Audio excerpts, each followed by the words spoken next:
good.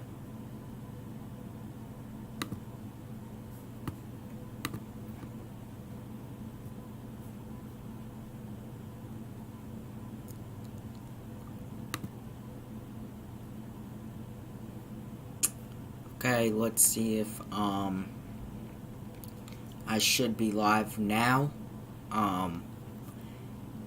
Let's see if I'm gonna be.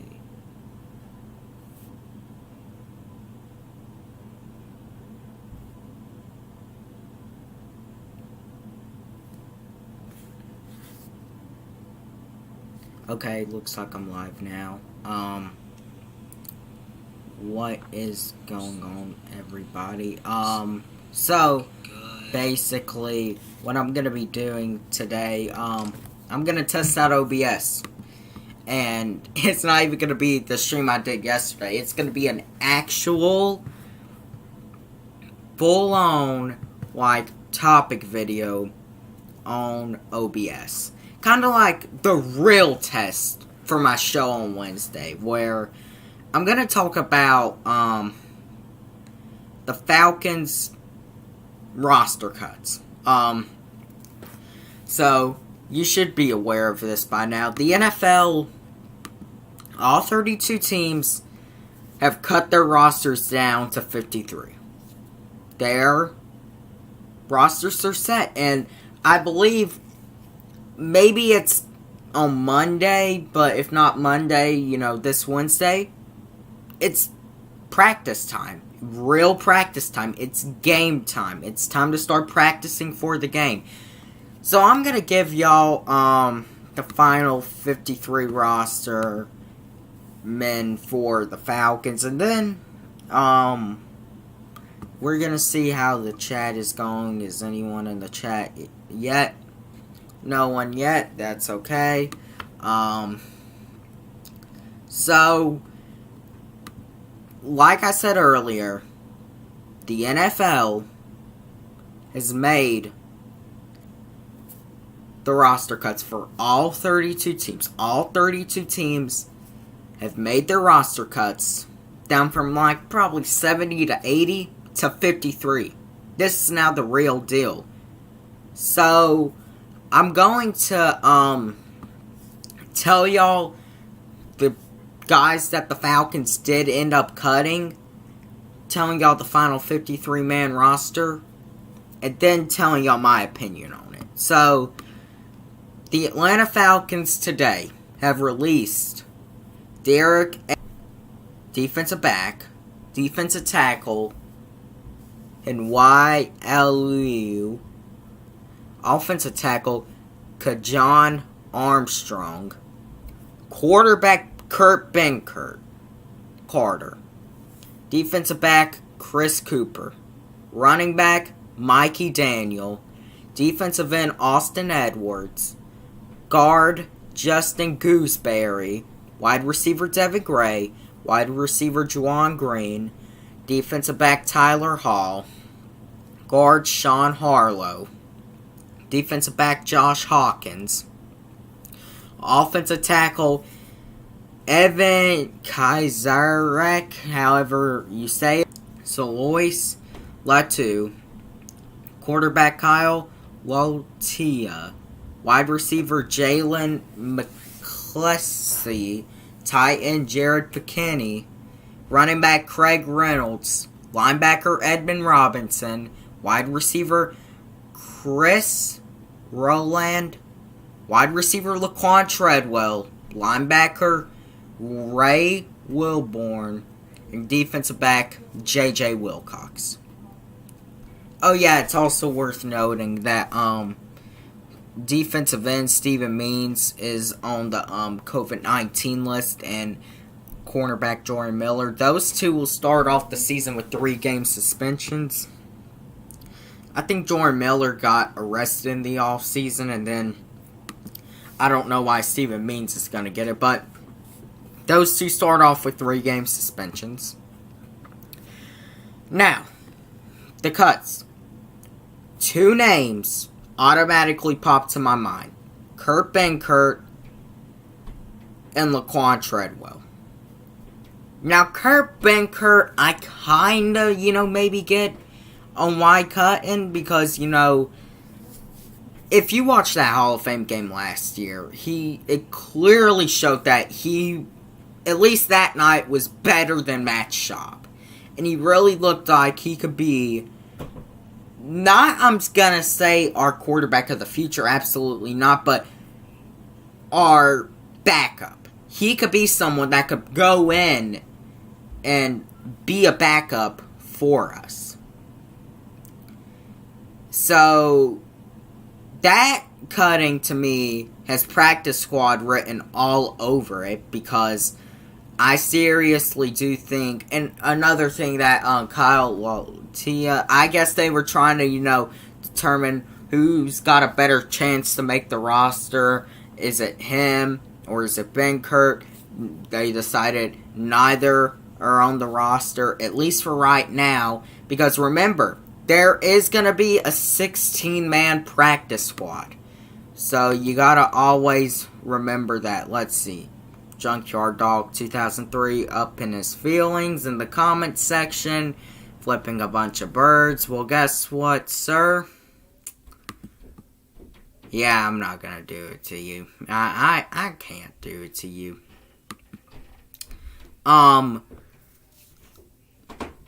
So, the Benkert signing has, cutting, has practice squad written all over it, because I just feel that's what would happen with a guy like him. They're going to put him on a practice squad where it's increased by 6 men. So, if, say, Matt Ryan or even Matt Schaub comes down with COVID-19, you got Kurt Benkert on the practice squad. Bam, let's transfer him right up to the main roster. All these other cuttings I kind of get. Now, the one that I think shocked Falcons fans the most when we first heard about it was Laquan Treadwell. Laquan Treadwell, when we signed him, we knew he wasn't going to be a number 1 receiver. We just knew it. But we thought this could be a guy that could take that Mohamed Sanu role, that Taylor Gabriel role, and could be a guy that could be our solid number 3 wide receiver. And we cut him. Now, according to sources, the reason that we cut him, he didn't have a really good camp. He was dropping balls. But according to him, he balled out in camp.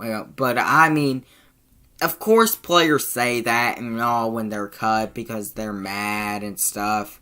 So, I mean, I get that. But I still don't kind of get, the cutting of Laquan Treadwell. But maybe it's 2 things.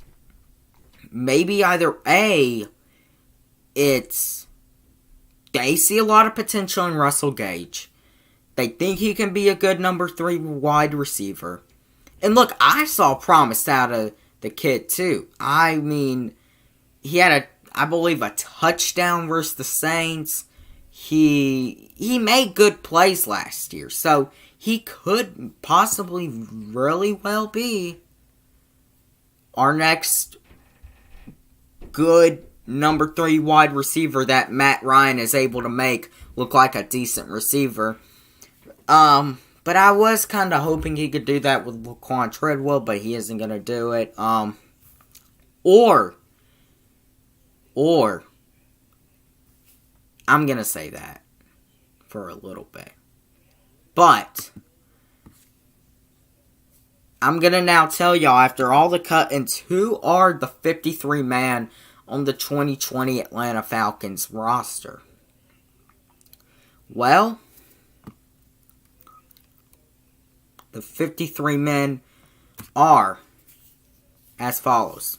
For the quarterback position, Matt Ryan and Matt Schaub. We all know that. Matt Ryan, he's our starting quarterback. We knew that. And then Matt Schaub was our backup. Wide receivers, Julio Jones, obviously. Calvin Ridley, obviously. Russell Gage. They might see, some really great promise in. And I hope that they really do. I really do. Christian Blake, Christian Blake, to me, really, to me, Christian Blake is, I'm not going to call him a really good receiver, but he's got potential. Like, he didn't have, like, the best game. Like, he didn't have a 100-yard game last year. I believe it was the Thanksgiving game versus the Saints last year. He had a few catches and, he got some yards. So, I mean, yeah. So, Christian Blake and then Brandon Powell. If you're asking me who I think who they should have cut or put on the practice squad, I say nothing against him. I just really don't, feel him on this team. And then obviously Olamide Zaccheaus, he had, I believe it was the longest passing touchdown play last season. So yeah, definitely running back. Todd Gurley, we all know that. Brian Hill, Ito Smith, and honestly, if they are really going to put Brian Hill as our number 2 back, I know there probably aren't going to be a lot of people who agree with me on this, but I feel that if you put Brian Hill as our number 2 back, I feel that that's a great decision, honestly. I really do. Just straight up, I feel that's a great decision. Because what I saw out of Brian Hill last year was I saw a running back that can run the ball. He isn't your most, he's not going to run over people, but he can run the football pretty good. Like, he had a good game versus the Saints last year and another, few good plays. So, I think Brian Hill has some great promise. And then Ito Smith, I don't know if Ito Smith is going to be on the roster after this year. I think this is his prove-it year, especially knowing the fact that at least early on, we're going to be limiting Gurley. It's Ito Smith's time to prove that he will be able to be a decent number 2 or number 3 back for the Atlanta Falcons. And then Quadre Allison, he'll be our goal line back. And then obviously Keith Smith, same thing. Quadre Allison, Keith Smith, really both to me are just fullbacks in a way. Tight end, Hayden Hurst at our tight end position starting. I'm really high on him. Falcons Nation is really high on him. Dirty Bird Nation, they really want to see him. So I really am feeling good about Hayden Hurst. We all know how Matt Ryan works with his tight ends. I feel Hayden Hurst will do good. And Jaden Graham, second string, had the touchdown last year versus the Saints, and then the really big play last year versus the Bucks. He should obviously, to me, kind of, be that good number 2 tight end. And then Luke Soccer, he'll also probably get in some. For offensive line, Jake Matthews, he's our starting left tackle. You can maybe argue that he is the best lineman on the team. I don't think so. However, Matt Hennessy at left guard, I was expecting this. This is what I wanted to happen. I think that he is, looking at this list right now, way better than James Carpenter. I think Matt Hennessy is our best option at left guard. Center, we got Alex Mack. Probably one of the best centers in football. Alex Mack. He returns, obviously. And then our 2 rookies, Chris Lindstrom and Caleb McGarry, we hope can be together for the full year. If they can be together for the full year, it will be amazing for our O-line. We saw what Lindstrom did versus the 49ers last year. Did really good versus the best D-line in football. And then our backups, Justin McCray, Matt Gano, John Wetzel, and James Carpenter. They're just depth pieces. Defensive line. Dante Fowler Jr., He's going to start at DN. We all know it. We're all expecting good things out of him this year. We want him to succeed. Takk McKinley. It's his prove it year. It's his do it or shut up year. We all know it by now. Takk McKinley has to perform good. And I'm not just talking about, what's up, Bet? I'm not just talking about, really. Can y'all still hear me? Because, let me see. John Wetzel and James Carpenter, they're just step pieces. Yeah, okay. He's got to do it in like the first 3 to 4 games. I seriously think he's got to have at least 3 sacks after the first 3 to 4 games in order to keep his starting position and still have a shot to be here come next year. Obviously, we have Grady Jarrett, that team captains, and Marlon Davidson. I really, in a way, want to see Marlon Davidson next to Grady Jarrett, and I think we'll see it. If we can have a D-line with Dante Fowler, Grady Jarrett, Marlon Davidson, and a determined Takk McKinley, it will be very scary. John Cominsky, I think a player that has a lot of potential. I really do think John Cominsky has a lot of potential to do really good with the Falcons. Now, and I'm not talking about 10 sacks, but to be a really good rotational piece with the Falcons in 2020. Let's see who else we have. Alan Bailey. He'll be another good rotational piece for us. Good depth, good veteran leadership, all that good stuff. Charles Harris. He's looking to also prove himself that it was a bad idea for the Dolphins to trade him to the Falcons. Tyler Davidson. He'll be a good rotational piece. And then Deidre Sanat and Jacob Tutu Mariner. They'll also just be rotational pieces. Linebacker Deion Jones. Not shocking at all. Foyesade Aluakon, Mikael Walker, Deion Buchanan, and Leroy Reynolds. Not the best group of linebackers, but an acceptable group. I think Mikael Walker has maybe potential to be, in a situation where Deion Jones, was. Cornerbacks. AJ Terrell is going to be our starter. We all know it. AJ, so we better get ready. We've seen it in camp. We saw him pick off Calvin Ridley in camp. We saw him take it to Julio Jones, not just the best wide receiver in football, one of the greatest wide receivers of all time.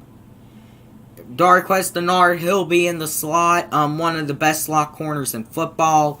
Isaiah Oliver, he's kind of in a prove-it year. I got to prove myself, and Kendall Sheffield, obviously the same thing. And then Kendall Sheffield has to prove, he's got great potential, but to me, I want to see it to believe he isn't just going to have a season like Isaiah Oliver had last year. And then Billy Ray Wilson, he's a good veteran piece. And then Jordan Miller, he'll be suspended for the first 3 games, but he'll, be used as depth.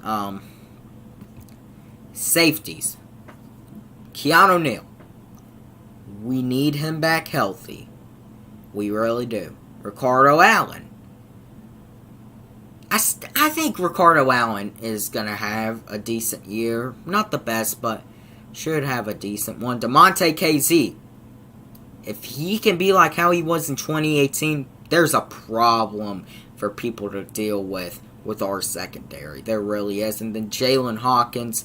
I've been hearing some good things about him. And then Sherrard Niesman. He's going to be a good depth piece on special teams. Speaking of special teams, Young Wei Koo, our kicker, Koo, the master of onside kicks, and then Sterling Hoffrichter is going to take over Matt Bryant's spot as our starting punter, and then Josh Harris is our long snapper. So, overall, a pretty decent roster. Not the best, but not the worst either. It's a decent roster. A roster I definitely think should make the playoffs, should, make a lot of noise in the regular season and shut the doubters up. Now, it's time for the main topic of the video. With us cutting Laquan Treadwell, I said there were two things. It's either Russell Gage is going to be really good, or is it time to bring Bean Talk back home to Atlanta? Is it time? Is it time to bring Mohamed Sanu back to Atlanta, where he really made a mark? To me, yes, do it. And here's the thing.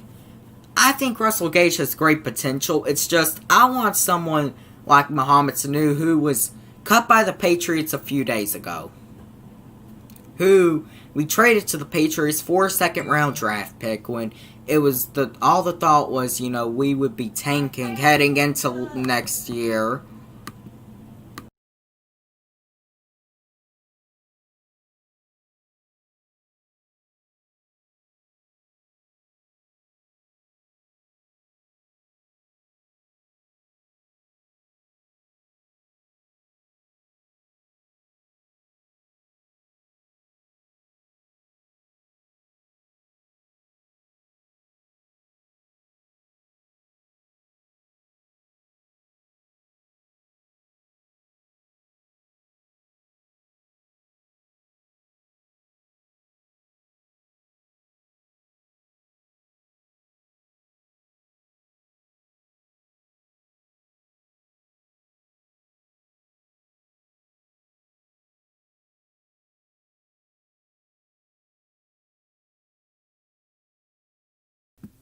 Okay.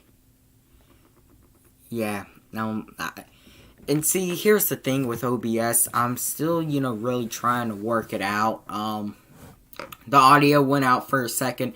I'm definitely going to have to fix that before Wednesday and before I do the opening night game on Thursday, because as much as I know I don't have a webcam, I do want to be able to have, a decent, point where I'm not buffering all the time. So, anyways, yes, the obvious answer is yes. Bring him back home to Atlanta. See, here's my thing. It looked like we were tanking. It looked like we were lost. Well, we finished 6-2. My personal thought is, put Brandon Powell on the practice squad.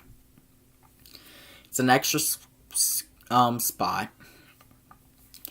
And bring Sanu in.